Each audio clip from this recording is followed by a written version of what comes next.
Ooh, it's another special. I've never seen one of these before.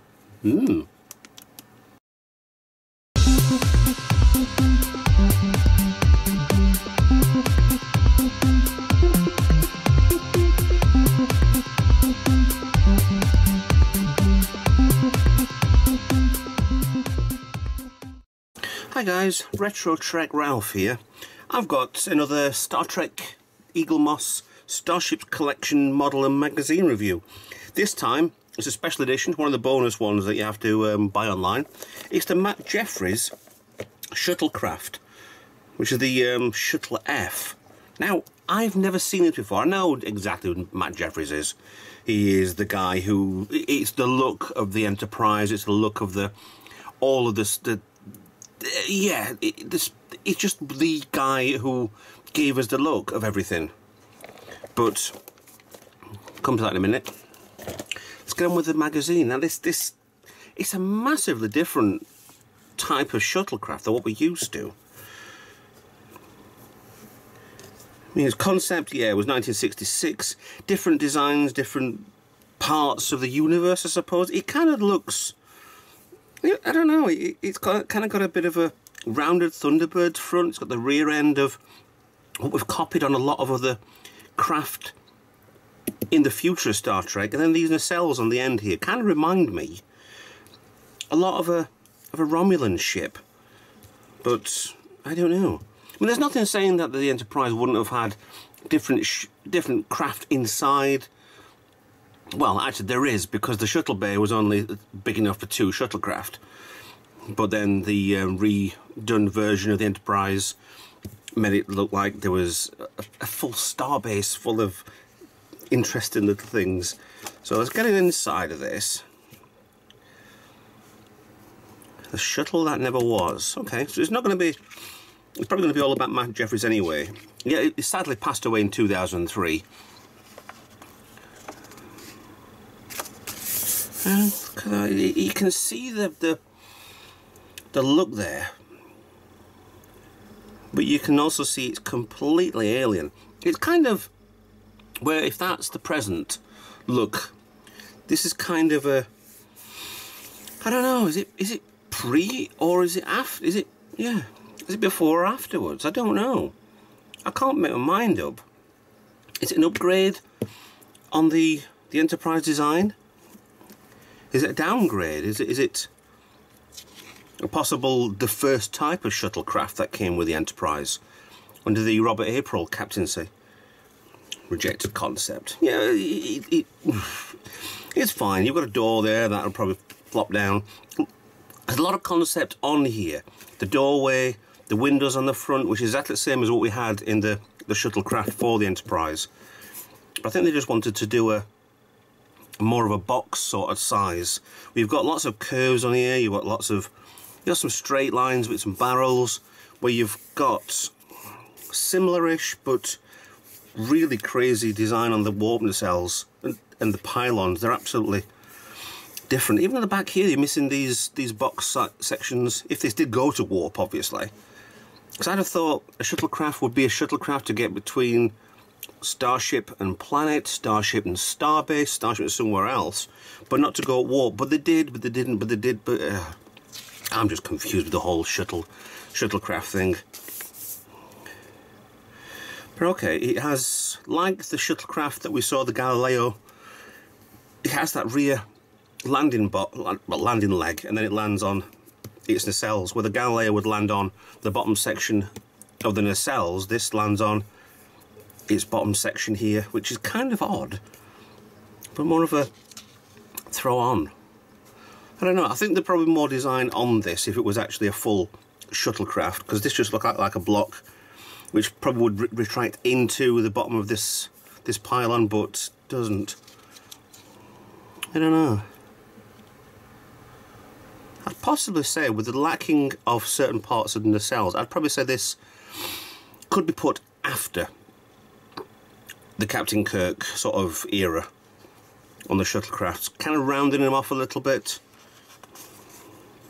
Not too far afterwards, obviously. It shows you on here you've got it always got me on these actually with the shuttlecrafts, is that they didn't have much on the lines of technology. It's all just the full cabin, your seats. When you got the Galileo episode, the Galileo 7, they're all in there, but there's not much room other than what the set is. You've got two nacelles either side, yes, but it just kind of made me think that there should be more to the ship, should be more, yeah, duct in, shall we say, or possibly Jefferies tubes. But it's a very interesting. It reminds me of the 60s, 50s rocket ships, the Flash Gordon maybe at that angle. You've got the fins up here, you've got the wings on the sides. Yeah. I mean, anybody who's watched any of my videos before on the Trek side, the Eaglemoss side, I love this sort of stuff. It's fascinating. Stuff I haven't seen before. It's brilliant that Eaglemoss dragged this out and show it us, and it's completely showcased for us. It's amazing seeing this sort of stuff. I mean, these are obviously sketches by Matt Jefferies. He's done himself, how things would work. Yeah, eye level, so you've got perfect scale, and the size-wise. I mean, it's only what if he's a 6 foot person, you probably got 7 foot, 8 foot possibly. So it's not a big, tall ship, but then you've only got the gap that the shuttle bay on the Enterprise to get this thing out of, and people to get inside. So it's not. It's a seatable shuttlecraft, shall we say, but it's not a stand-up, walk-aroundable shuttlecraft. Oh yeah. Right, that was more like an exec shuttle, that one, with these wings that come round here.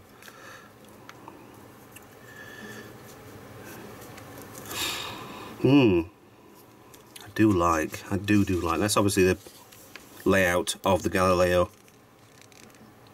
shuttle that we saw, as well as Copernicus, of course. There's the other shuttlecraft of the Enterprise. There were other ones we saw. They were like the Starbase shuttlecraft, and I think there's one or two others, I'm not sure. But the full shuttle bay inside there. You've got, if that is to scale as to what it is, there was always one on the turntable elevator. There you go. So when we saw in Star Trek 1 the motion picture from kind of this angle from over here, it does show the shuttle bay, then it shows underneath the cargo bay and other bits and bats. So you would have possibly have had, because you've got this, the bodywork will come down here and then curve down the back of here. So underneath here you could have, on the Enterprise, more shuttles stacked underneath. So, but we never saw that. It was never a thing that we ever saw in the series. It's an interesting little hovercraft, should we say. A space tug converted to farm vehicle. Very different. Actually, I think we've seen something like that before. It's kind of like, I think it's the futuristic worker bee that we might have seen in the Next Generation era, but didn't, obviously. It's really good. Oh, another page. I thought they're stuck together then. Yeah. Utility craft. I mean, when you get to the Next Generation era, there were more utilities, there were more types of shuttles that they did use and could have used. Just expanded a lot more onto it. It's like it's flying saucer, that's just looked daft. Space tug. Okay, is that the end? Yep. Here we go. So that's the back end of there. There's a top view over the Matt Jefferies failed concept of a shuttlecraft. Now let's get out of here and let's get on with opening this. I mean, look, it's fantastic looking ship. I mean, I love the way that it's the scale. It is the size, and the lettering is so big. It just shows you so much detail work on this. Look at the bottom, 0411-A/A. So it's a first run. Let's get into this. Ooh, that feels like a. Oh, that's wet. Why is that wet? Maybe because it's been in the garage a day. A bit of condensation, but that looks... That's... Okay, I don't think you can see this. Well, let me get you zoomed in a little bit. Now, the main hull part here is a slightly different colour to the pylons. I don't know if that's intentional or not. But it's like when you've got the Enterprise and it's got its saucer and you've got this band round, like a rust band around the centre of the saucer. It's kind of like that colour, and then the rest of it a lighter grey. But let's get a bit of a flight path going, shall we? Can we get it zoomed in? That way. Yeah, here we go. Ooh. That's nice. Top section there.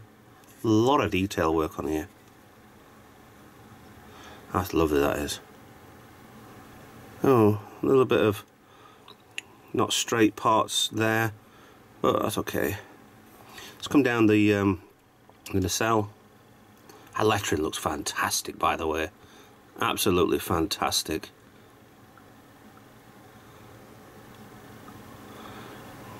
There's your nacelle. A little bit of scratch paint work on the buzzard collector there. Right. There's that side. Let's have a look at... Let's get it spun round a little bit. Right. So that will be a landing leg then, landing foot. Right there. You've got... It's a shame that you join straight through the middle of the numbers and the markings there. Isn't that upside down? Right, so you've got some vents on the end there. A ball section, not the vents on the back of the nacelle. So this will be pre-series then. This will be before the Star Trek era, having those end caps on the nacelles. But that, I think that looks the best.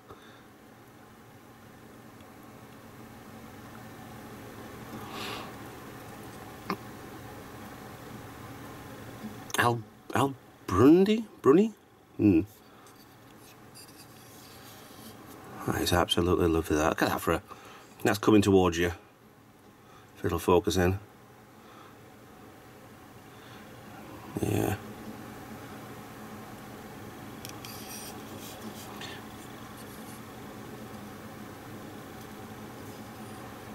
The opposite side. Now, all the markings, the red markings, are all exactly the same, so they must be either they're all wrong or it's a pre. Because I thought they were the other way around.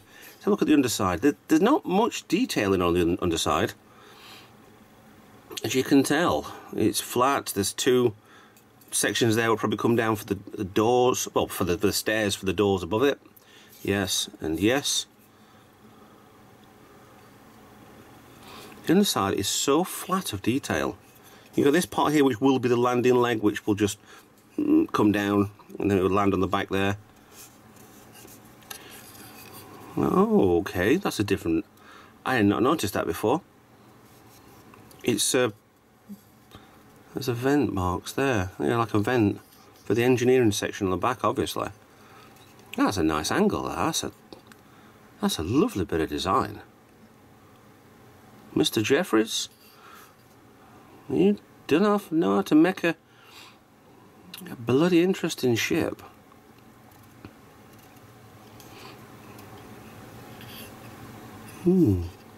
It's the balance between nothing, smooth, sophisticated, to you've got something going on there. You've got these possible, maybe they can open up, maybe they can be interchangeable, maybe it's just a big vent that opens up as a heat cooler.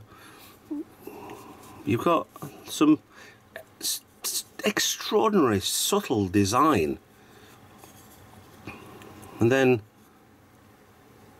yeah, me like a lot. Let me get in a bit better on that one, you think?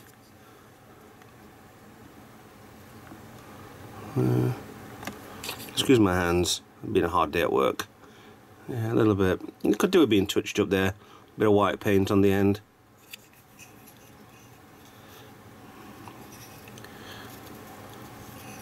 It does seem very odd when you've got the landing legs. The other ones Ah, okay. There's less of a gap at the back than the front on the port side landing leg, and there's a paint dab, that part, that what that is. But that looks more of it on the starboard side, looks more level with the landing foot. I really do like that. Right, let's do the usual stuff. Size wise, yeah, it's a special. Palm of the hand, width of the hand, not the length. You usually get one way or the other. It's either the length of my hand or it's the width of my hand. But that's spot on size wise with the rest of the set. For the size of the ships, obviously it would have been a bonus issue. It is a special issue, but these are kind of bonus you have to buy online when they release them. They don't get them free with the subscription. But yeah, that's a really nice ship, that. Very, very nice.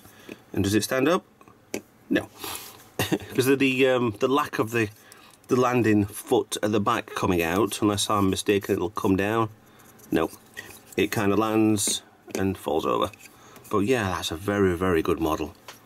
Very nice. I like the colour, the greenish sort of tone, the greyness of the sides. So it's a match between. See, doing the actual Enterprise models yourself, you'll find that there are a million people out there who say it should be this colour, it should be that colour, it should be. There's a million different ideas, a million different mixes. I did 3 Constitution class of the original series. The Revell one, it's the original AMT, and the smaller Polar Lights one, and each one of them different colours. And there's people who've asked me, what colour is it? I honestly don't know. It's just a pure guess of what to do. But the Smithsonian one is very much of like a greenish sort of shade. So not bad at all. So actually, that nacelle looks straight. That nacelle is taking off. Okay. That's just not been put in enough, yeah. Pushed down enough. I'm not going to do too much with this. I don't want to break any of these, not just yet, unless I know I can guarantee that I'm going to get these fixed properly. Not unlike my video with the Discovery Enterprise where I changed it into the Mirror Universe one. If you haven't seen that one, I absolutely do love that one. It was a model that was broken that was sent to me from Eaglemoss. They replaced it. Massive thank you to Eaglemoss, and I changed it, changed the letters, changed the design a little bit, and I think it looks really, really effective. And I don't think Eaglemoss will ever do that model, so it's my one-off for my own collection. So anyway, thanks for watching. Hope you enjoyed the Matt Jefferies Shuttlecraft, rejected Shuttlecraft idea. So thanks for watching. I've got loads of videos, loads of Eaglemoss, loads of the tech stuff as well if you want to have a look on the channel. Like, subscribe. I'll see you in the next video. Bye for now.